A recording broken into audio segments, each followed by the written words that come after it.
পদ্মজা উপন্যাস পড়তে গিয়ে কখনো মনের অজান্তে হেসেছি, কখনো বা অঝরে কেঁদেছি। এই পৃথিবীর সব থেকে কঠিন মানুষটাও কোনো একটা মানুষের কাছে নরম হয়ে থাকে। আমির এই শেষ চিঠি, প্রিয়র চেয়েও প্রিয় পদ্মাবতী।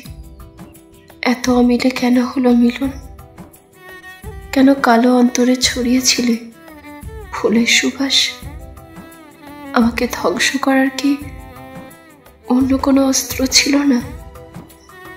এমন কঠিন কষ্ট কেন দেওয়া হচ্ছে আমাকে? তোমার ব্যথায় আমি দগ্ধ হচ্ছি।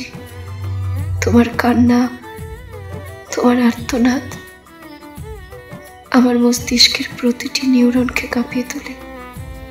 মনে হয় মাথার ভিতর পোকারা কিলবিল করছে।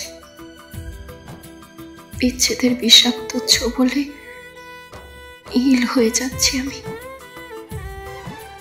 আমাকে বাঁচাও। ইতি আমির হাওলাদার।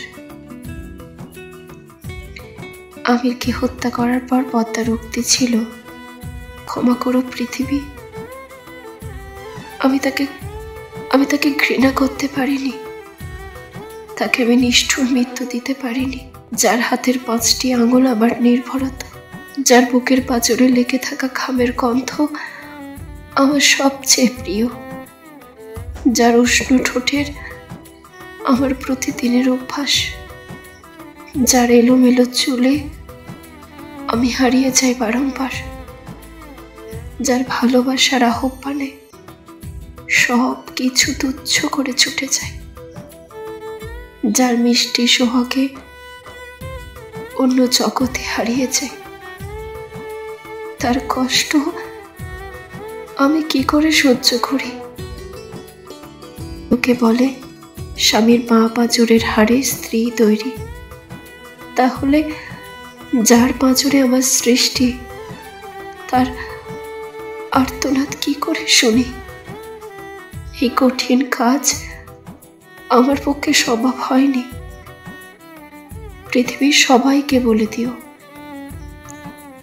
আমার কবরটা যেন আমার স্বামীর কবরের ঠিক বাঁ পাশেই হয়। আমি তাকে ভালোবাসি, যেমন সত্য চন্দ্র সূর্য, তেমন সত্য আমি ওকে ভালোবাসি। আমি তাকে ভালোবাসি।